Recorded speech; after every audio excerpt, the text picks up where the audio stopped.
Our procurement model is one of the most amazing and at the same time craziest things I've ever seen. Essentially, what we're trying to do at Chef's Plate is really flip the traditional food supply on its head. Hello and welcome to the CPMA podcast. I'm your host and CPMA Education Manager, Jason Gorley. Before we get started, if you haven't already checked it out, we have Produce Essentials and Produce Basics that are available. Those are online e-learning programs for the produce industry, available at elearning.cpma.ca. Also, remember to subscribe, rate, and review our podcast on iTunes, Stitcher, or other podcast catchers such as the Google Play Store. This will help other people find the podcast. Before we get into this month's podcast, I would like to bring in Selena to tell us all about this month's Fresh Health Award winner. Hi, Selena. Hi, Jason. Thanks for having me on again. We're excited to announce My Country Magic as the October winner of the Fresh Health Award. My Country Magic is a huge supporter of Half Your Plate, with a beautiful banner promoting the hashtag right on their location, loads of social media mentions, and the logo in their email signature. Check out their website, www.mycountrymagic.com, to see the Have Your Plate logo right on the homepage. Congratulations! If you'd like to nominate someone for the Fresh Health Award, email me at skarkash@cpma.ca. Thanks, Jason. Thanks, Lena. Now, just 3 years ago, if someone brought up to you the idea of a meal kit in a box, pretty much everybody would picture the traditional frozen dinner that, let's face it, could sit at the back of a freezer and be all covered with frost and ice. And you might have to even chip it out. That's definitely not the case anymore. One of the things with rising consumer confidence in the internet is there's been a swell with online grocery and meal kit purchases. This month on Produce Talks, we're going to touch base with Daniel Henderson, who's the VP of Culinary and Strategic Sourcing for Chef's Plate, and Reza Bafande, VP of Supply Chain for Spud.ca.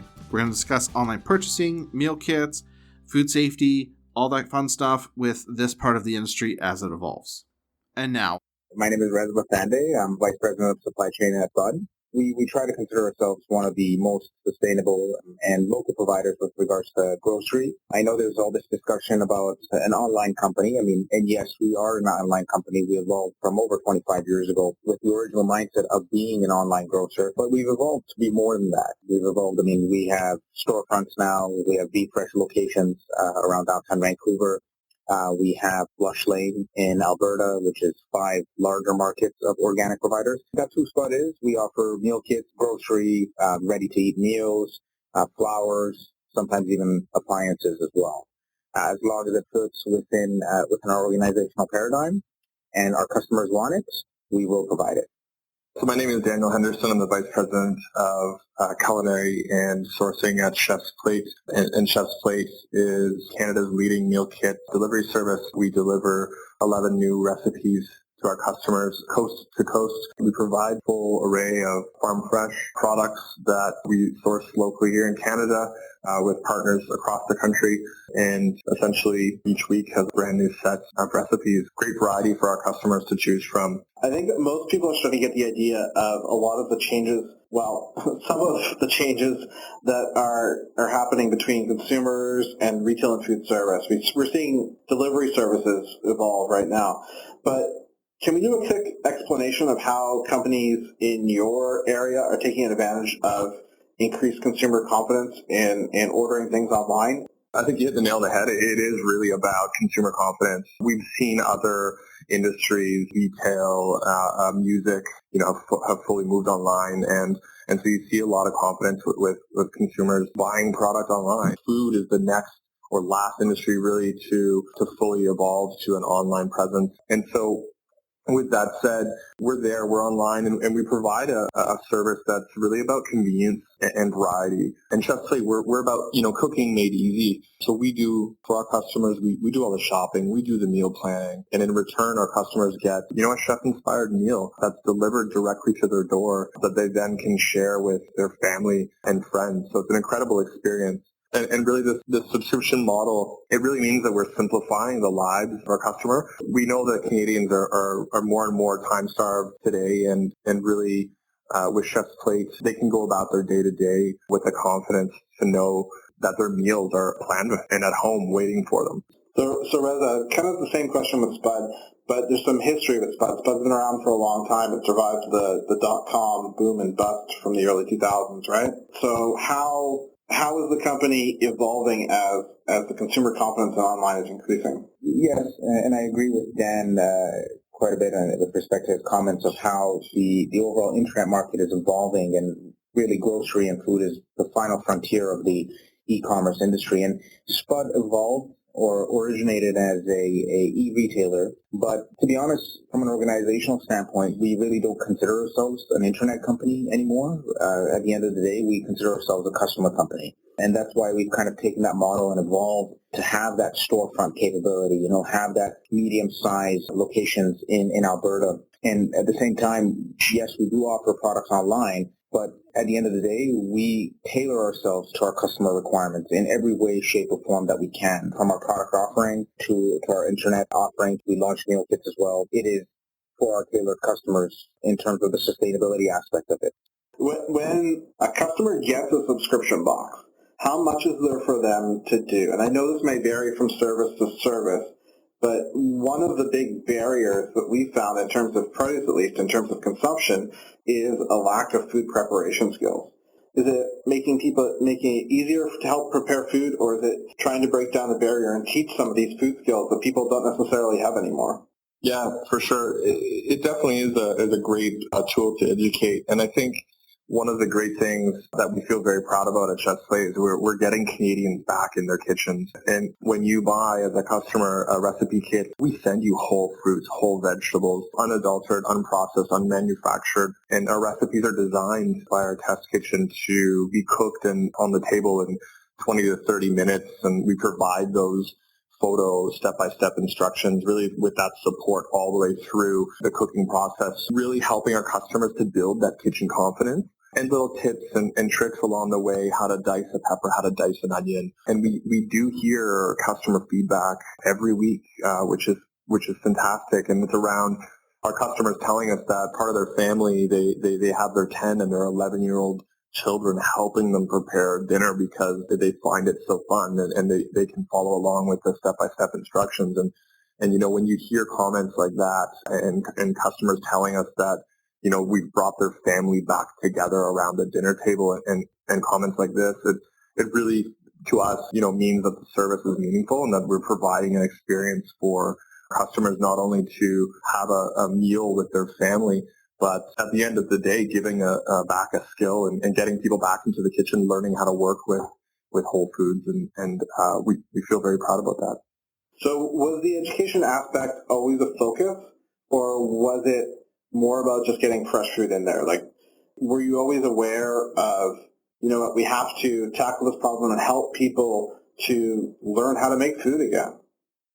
I think it's twofold. One is, we want to make sure that we're getting Canadians back into the kitchen, cooking again, and not focusing on the easy route, which may or may not be a frozen entree of some type, but getting them back in and teaching the younger generations as well how to maintain a healthy diet. And by doing so, whole foods need to be on the table.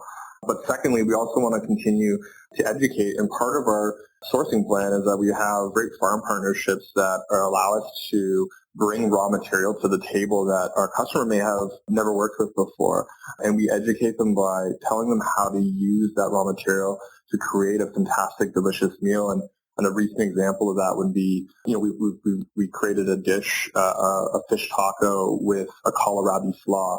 And so, sure, tons of our customers may have seen kohlrabi in a grocery store before, but they're probably intimidated to the point where they don't know what to do, how it tastes, how to work with it, how to prepare a dish with that particular raw material. So for us to be able to not only ship new fruit, new vegetable to our customer base, but then also provide them the tools to ensure that raw material, that fruit and vegetable will be a delicious meal, I think it's really a win-win.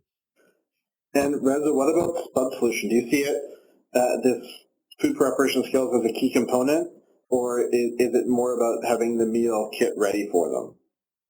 Food preparation is obviously a key component of any meal kit program, but just going back to the comment with respect to the subscription model, at Spud, we really don't consider ourselves a subscription-based platform, even though we do offer it. We have a component in our website module called standing order where you can add it. But believe it or not, majority of our customers are not on a subscription platform. And the reason that they continuously coming back is twofold. One of them being that it's food. So food is something that you continuously need. I mean, most of the subscription platforms, we've heard of Dollar Shave Club or different platforms where they give you the continuous product on a once-a-month basis or once every 2 months. But at Spud, I mean, it's a food-based product. It's a necessity of everyday life. And the second fold is we offer a great customer service. Most of our customers come back just because of the level of service and the product variety that we offer. I mean, we have probably one of the largest variety platforms of organic produces in the market that can be offered to you either next day or the day after within the Lower Mainland. We are one of the only companies that offer the last mile management. We own our own freight schedule. We consider ourselves more of a customer-based model, and that's why the customers keep coming back. It's a natural derivative of our service. With respect to the food preparation, we use social media, we use our blogs to communicate different ways of people, how they can use the different ingredients that they can buy from our stores to make a variety of specific products, whatever they want. We really don't try to limit them to a specific platform. We offer recipes, menus online that they can take and buy the ingredients from our website. But at the same time, we do offer for the people that want that simpler platform, that want to save time and save the stress of thinking about it. We do offer those meal kits or even meal trays.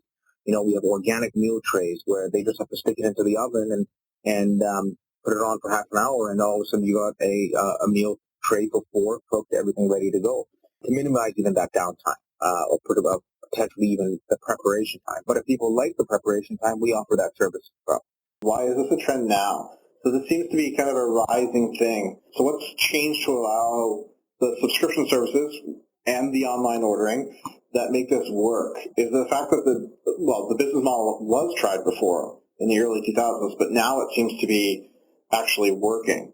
In my eyes, at least in my mindset, and I've worked for probably one of the largest e-retailers in the world, but online shopping and online purchasing has really, it's taking a cultural shift. 10 years ago, people were not even comfortable placing their credit card online to do a regular shop, buy a book or buy a pair of shoes. And that's slowly changing with the overall demographic group of the world changing, and especially in North America, which is changing at a higher pace with respect to some of the other countries in the world. But food, with specificity to food, is kind of the final frontier of the online conquest. And depending on the industries we've seen patterns. I mean, Netflix took out, a behemoth of an industry, Blockbuster, or Amazon taking out Sears, Expedia. People are so comfortable shopping online that they have no problem buying their ticket, vacation, or honeymoon plans from an online platform. Grocery and food is a little bit different. With meal kits, it's a little bit easier because you kind of you subjugate it and you tell someone that they're going to get 220 grams of X product to be able to put into a meal kit. But with grocery, it's a little bit different because to me, an apple is different than to what an apple is to you. To me, a perfect apple is exactly the size of my hands, and it needs to be perfectly red with a white spot on the side. To someone else, it needs to be completely white and orange or white and yellow. I don't know, but there's so many variables that come to play with respect to produce that it really makes it challenging for anyone. So many years of iteration and understanding the customer behavior and understanding what the perfect scenario is for the customer. And that's why we offer, but we do have a diligent process ensuring, and I believe our customers have learned to understand that over so many years. They've learned to understand that what we offer is not just produce, it's produce and groceries, that they are more comfortable for us to buy it for them than for them to do their own shop. So, and again, it comes with that continuous iteration, continuous best practice, and understanding behavior internally with respect to our operation and externally with respect to our customers. That increased consumer confidence. Is this because of a generational change? We keep hearing about millennials and their purchasing power and even Generation Z behind them. So is this kind of the reason why this shift is happening? We have the digital natives that are aging up in their purchasing power? Yeah, it's definitely a major component. When we started this business, 3 years ago, we first decided the target would be the millennial, the young, busy professional, if you will, and quickly found that over time, our business resonated with any time-starved Canadian, really, in any demographic. We hear stories of our customers, young families with two young children, young couples, mid-aged couples. I even heard a story last week of a retired individual who's living in a senior's home who gets a box from us every week because they want to have, dinner parties with the residents in the home. So it really spans across, all age groups and all demographics of family and household across the country. And really what we really just listen to what our customers are asking for. And when it boils down to is that convenience factor and the confidence of the consumers shopping online helps that for sure. But when we're able to, ship our boxes coast to coast, it means that we're reaching all Canadians in all markets. And stay tuned, because after this message from our sponsor, we have this. We always want to understand what's available to us in the supply chain, and that way we're committed to working with the freshest ingredients possible. And now it's time to hear from our sponsor, Nature Fresh Farms. All right, and on the line we have Ray from Nature Fresh. Ray, with summer winding up and fall almost done, does that mean the end of the year at Nature Fresh?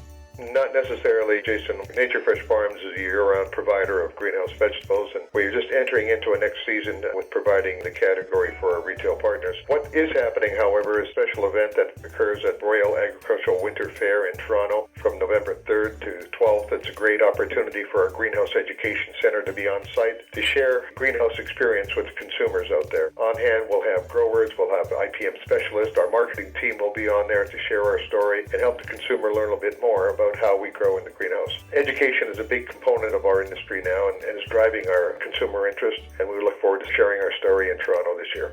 And so if people want to find out exactly where you are, can they find out on your website? We have links to our website that'll identify it, but they can also check out the Royal Winter Fair that has a nice floor plan there. The trailer is 38 feet long, so it's pretty easy to find. We'll be in the education section. Again, we look forward to sharing our story. We are also participating in a unique chef competition there. Nature Fresh product will be used. We have a new secret ingredient that we're going to provide to the culinary world, and we look forward to seeing how that unfolds.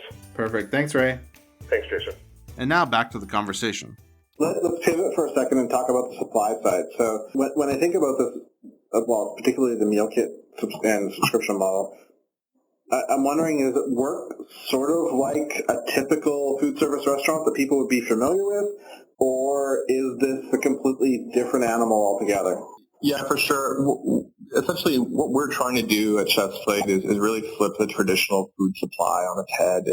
And by doing so, one of the major pieces to our model is we buy Canadian first. We have a great network of growers, farmers, producers right here in our backyard in Canada. And we partner with them on a year-round basis to ensure that, when they're growing product or when they're farming product in season, that we're capitalizing on that great fresh produce, great fresh fruit, fresh vegetable. Having said that, the fact is, pineapples, limes, and mangoes don't grow in Canada, so we do source from other markets. But we have such great partnerships in our backyard that it's a real advantage for us to turn around and work with these growers. And working direct, it means fresher food for our customers. The tomato, the cucumber, the pepper, it's fresh off the vine and in the homes and the kitchens of our customers within 3 days. So we really foster these partnerships and with these farmers, and we receive product direct from them, really cutting out the whole distribution model that you see in the traditional food supply chain in Canada. And I think the biggest differentiator between what we do and what a traditional grocery store or restaurant would do in Canada is we can develop menus and talk to our grower partners and commit to crops that they're growing. One of the beautiful things about our subscription service is that we buy just in time. So that means that I only buy the amount of food I need that week for customers' orders. And so we're really cutting back not only in food waste in the industry in general, but helping our customers right to the kitchen level of eliminating food waste in their own home. So it's a different way of buying food. Spud, Reza, is going to have a different approach because they do offer more than just meal kits. So how is procurement model different from like a traditional grocery store, particularly with regard to fresh fruit and vegetables? Absolutely. So, I mean, it's one of the most unique procurement models I've ever seen between all the industries I've ever worked in. And it actually has a very high level of nervousness in it. And we actually embrace that nervousness. We actually encompass it. We want it. And I'll give you a breakdown. Our produce average turn is about 1.5 days. That means in terms of the fresh fruits and the vegetables they are within our facility, they usually haven't aged for more than a day and a half. That's because we always procure for what we need the next day, and we have a wide variety of procurement sources. I mean, we try to focus on local as much as we can. Believe it or not, I've seen people show up, with a van and 3 boxes of jalapeno peppers that they've grown themselves or mushrooms, and it's not even a proper truck, but it's a local farmer, and we try to support that as much as possible. Again, going back to our turns, our fresh produce is a day and a half. Our dry goods is usually anywhere from 12 to 14 days. We could try to have a longer shelf life, put specific measurements and different paradigms on trying to extend and buy larger quantities and get a lower price, but that's not what we really strive our business model to be. We try to take the onus of that nervousness in the system on ourselves and try to be more proactive on our procurement model to ensure that the freshest products are always available to the customer. Under any circumstances, I have not seen produce hit or be aged for more than a couple of days. And if it does, we do have channels as soon as try to understand a product becoming subpar, it gets donated to a specific charity or given to at a specific discount to another retailer. Our procurement model is one of the most amazing and at the same time craziest things I've ever seen. But the only reason it is as it is because we want to ensure that satisfaction for the client, whoever is getting our product. So let's switch over to the customer then. Because whenever we do consumer engagement survey, 2 of the huge things that come back in terms of choosing produce are freshness and quality. Is there a tendency to stay away from fragile produce? We're talking about mixed greens or berries. And also, in terms of food waste in general, a lot of waste occurs at the consumer level in terms of fresh fruit and vegetables. So do these services help eliminate that waste, or is there other concern like excessive packaging that needs to be taken into account just to maintain that quality? We look at waste from a holistic level. We pride ourselves on being one of the most sustainable companies in Canada. We're a certified B Corp. We have one of the highest waste diversion rates between any organization within the same field. One example for our meal kit. When we're looking at delivering a meal kit to a customer, we try to use a minimal amount of packaging, but also ensure that the product arrives in a safe format. We do have the luxury of offering that last mile management ourselves, so the product actually is not, it doesn't encompass a long transit time before it arrives to the customer, so we could deliver it ourselves under a sustainable format in a bin with minimal packaging or excessive packaging. Secondary portion is, say for example, if you're ordering a meal kit and it requires 20 or 30 mils of olive oil. Most of the meal kit companies would offer 20 or 30 mils in a little jar that's a plastic jar. We actually give the customer the option of opting out because we assume that most customers would have olive oil. So they have the option of opting out. And even if we do offer a small package liquid, it is offered in a recyclable packaging format. That is food safe. But we also give the option of opting out, which the customer doesn't waste their money because, it is what we want for the customer to minimize their expense. And also we avoid putting plastic into the environment, even though it is recyclable plastic. And even the freezer metal jackets or the gel packs that we use, we offer free delivery or free pickup on it as well so we can reuse them. So we try to make sure that from a holistic level, everything is taken into consideration from a waste perspective. Internally in our site, everything that could be recycled or reused is always reused. We have one of the lowest carbon delivery costs per delivery. Our product, we try to pick it up ourselves to avoid higher intermodal containers delivering it if required. Ensure that when we're picking up the bins or the reusable packaging from a customer, it's coordinated when our drivers are within the locality to minimize the amount of waste. We look at waste from a very holistic level. It is actually one of our core competencies from an organizational standpoint. And it's something that is embedded into the culture. It becomes a natural regression of how you become or how you act within the organization. Daniel, what about Chef's Plate? Both in terms of managing waste and helping consumers reduce waste, but also in terms of adding in those fragile produce items like mixed greens and berries. We know the average Canadian household wastes about $2,900 of food a year through spoilage or whatnot.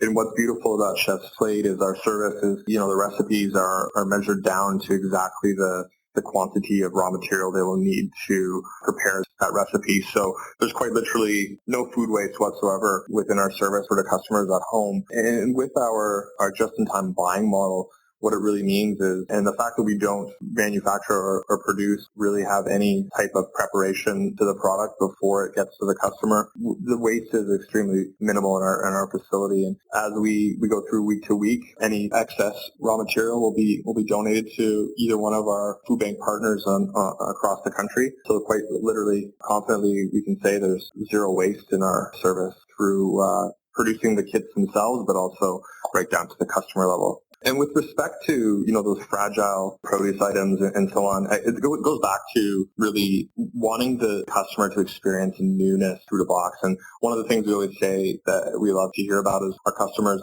having that Christmas morning feeling when they open their box from Chef's Plate and they can kind of dive in and get their hands into the recipes and the kits and the raw materials that are in those kits. When it comes to super fragile fruits, vegetables, as an example, we always look for innovative ways to pack so that we can share those experiences with our customers. And one of the things, we do is constantly looking at ways to pack those raw materials, whether it be through custom recyclable corrugate little boxes that we've procured or some type of recyclable clamshell that we can protect and house the fresh berry or the fig or whatever super sensitive raw material it is. But absolutely, we pride ourselves in being able to continue to evolve that experience with the customer and not holding back on any raw material that grows within our food chain. A big concern in the produce industry and any industry that deals with feeding a consumer is food safety.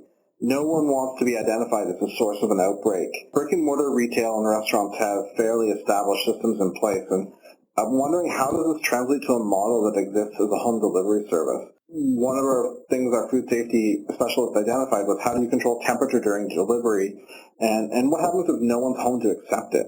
Yeah, absolutely. Well, first and foremost, Chef's Plate is Canada's first CFIA registered meal kit service.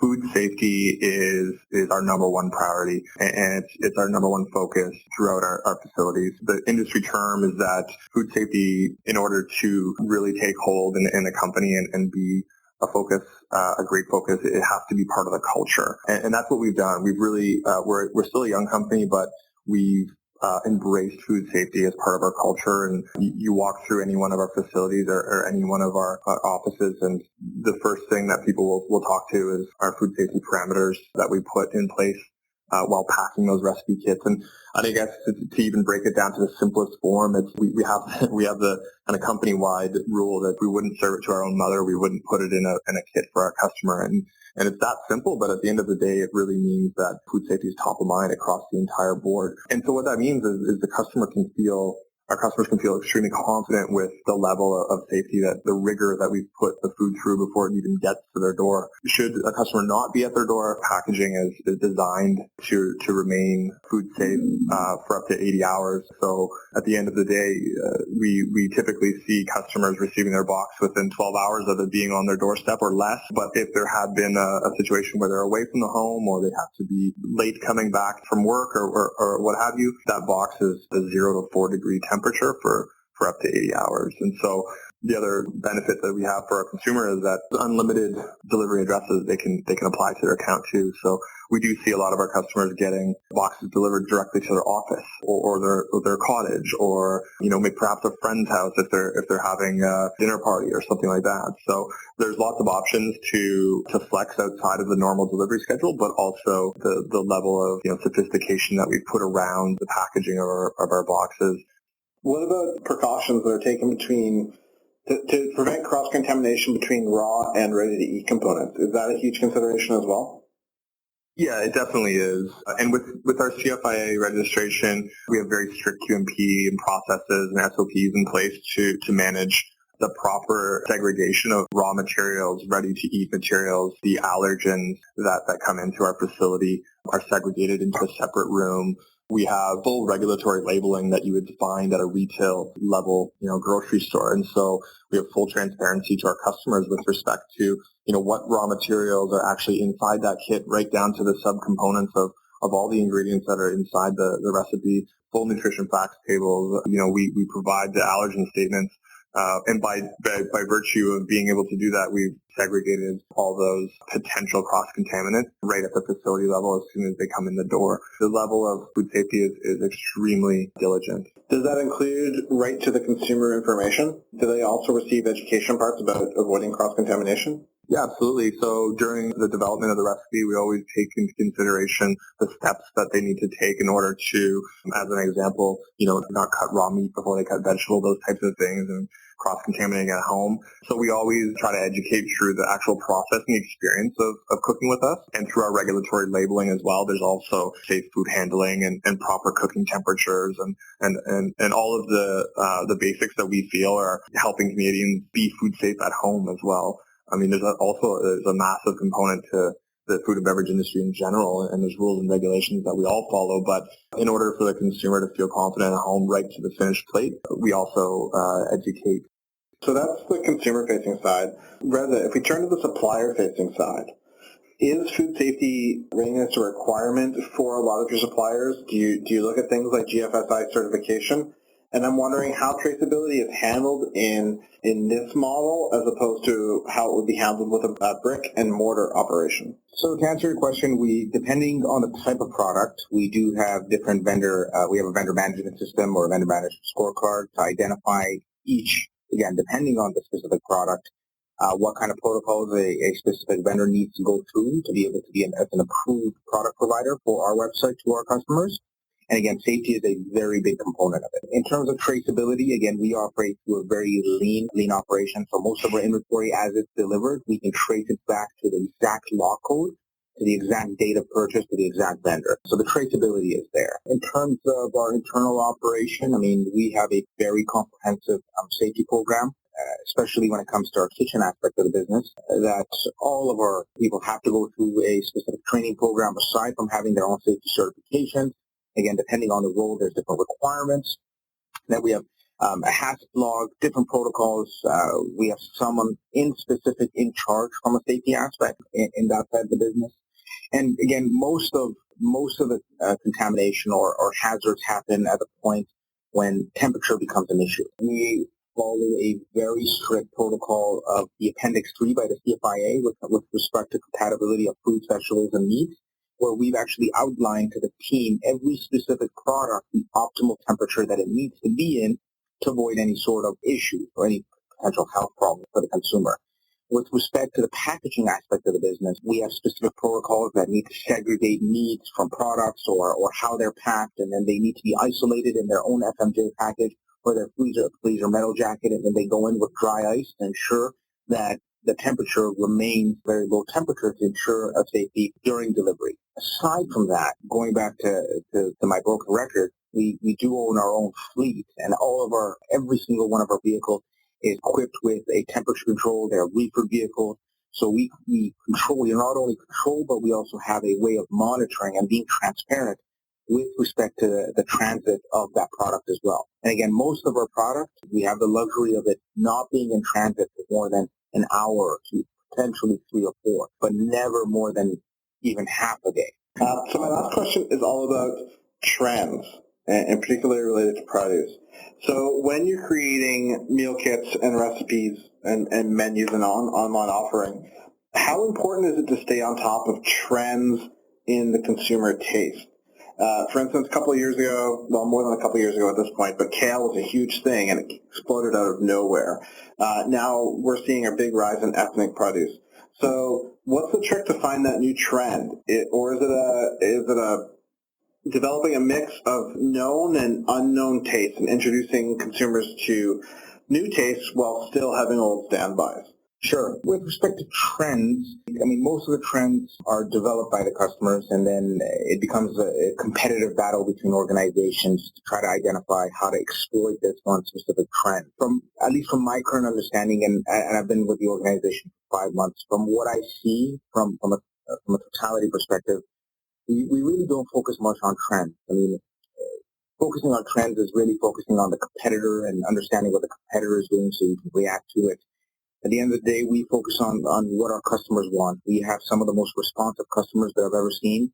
They're very open to sharing what's on their mind, what they want, and we as an organization are even more responsive in engaging them. We try to keep them in dialogue with phone calls, with emails, with NPS scores, and try to identify what they want, and we try to react to it. We do have people that kind of assess the trends in the market, but it really doesn't translate to how we execute from a business model or from a strategy perspective. Every decision we make at the end of the day is with respect to the comments, feedbacks, or the opinions or suggestions that we get from our customers. We actually try to engage them in a lot of the initiatives that we do so we can understand what they want and how would we as an organization make their lives better. A lot of the innovations that we've started, from meal trays to different components of the business to Be Fresh location, it wasn't because we were looking at it from a trend perspective. It was actually inquiries that were made from a customer perspective. They were telling us what they were looking for, and that became a hot topic of debate.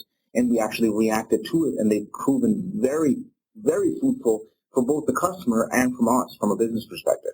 Yeah, I guess we look at it a little bit differently as well. And really, to be honest, we take it to the farmers first. We ask them, what's growing, what are they experimenting with. There could be some new crops that they're trying out this year or even next coming up. So we always want to understand what's available to us in the supply chain, and that way we're committed to working with the freshest ingredients possible. And the little things we do with our partners are things like, we might put cauliflower florets in a dish one week, but we want to make sure that we're working with, a dish the following week that has cauliflower rice. And that way, we're really working with our partners holistically and really, again, cutting down on that food waste. And yeah, we keep our eye on trends, of course, and we're listening to our customers, and we're constantly innovating. The reality is we may hear comments from our customer, and the good thing about Chef's Play is we can flex quickly and we can get to market with raw materials or a specific flavor or specific ingredient rather quickly. So we can react to those comments, and we can listen and really provide our customers what they're looking for. But really, at the end of the day, it's about understanding what's available to us locally in our supply chain. I'll give you a chance for last thoughts on anything you'd like to add about this business model, where you see the future of online food as it relates to produce. I honestly think the future of the online grocery and the overall consumption of a healthier lifestyle is going to be expanding. I mean, the recent acquisition of Amazon with respect to Whole Foods, I think is going to be a game changer within the industry. They're going to increase the level of confidence within the consumer side of the business. It's okay to try and experiment and shop online. Now, every single provider in the industry offers a little bit of a tailored service to their specific unique business model. We pride ourselves in what we do. We pride ourselves in how we've grown and kind of how we've tailored ourselves to the unique customer. It's been a very successful year for us. I think it's going to be even a bigger year in 2018, and I mean, anybody that wants to give us a try, we're more than happy to be a vendor or a provider to them. And we, again, at the end of the day, 100% customer satisfaction is what we guarantee, no matter where or who you are, is as long as you're within the regions that we offer service in. It's true. The industry is growing, and more people are buying food online every single day. We see enormous growth even within our own business, which is fantastic to see. And really, as a meal kit provider in a growing industry, I think for Chef's Plate, our focus is and will continue to be working with our supply chain locally and further deepening the partnerships that we've created today to plan crops, to work with growers to commit to buying what they grow holistically. And I think as a customer of Chef's Plate, you can feel confident knowing that we're buying responsibly. We're buying only what we need to fulfill the orders of that week, and cutting back on the food waste in the industry and in the Canadians' homes. So, in general, we're excited as a business. Today, we've now approached the entire country. We're coast to coast with our service and continue to grow that business through not only our existing customer base, but the hundreds of thousands and millions of Canadians that are yet to try our service. And we're sure that through the quality of the product and the experience that they have with their family and friends, we're confident that the business will continue to grow, and we're very excited by that. And that's it. That's all that we have for you this month on Produce Talks. I'd like to thank Reza, Daniel for joining us and sharing their expertise. I'd like to thank Selena for telling us about this month's Fresh Health Award winner. I'd like to thank Nature Fresh Farms, our sponsor for the podcast. We appreciate your support very much. And I'd like to thank you for listening. Remember, we want to hear from you. We want to hear whether you think we're doing a great job, whether you think we can improve someplace, whether you think, hey, you're totally missing on this topic that we should check out. You can email us by emailing podcast@cpma.ca. That's podcast@cpma.ca. And until next time, remember, look for ways to improve your knowledge, your skill set, and never stop growing. You will now be disconnected by the moderator.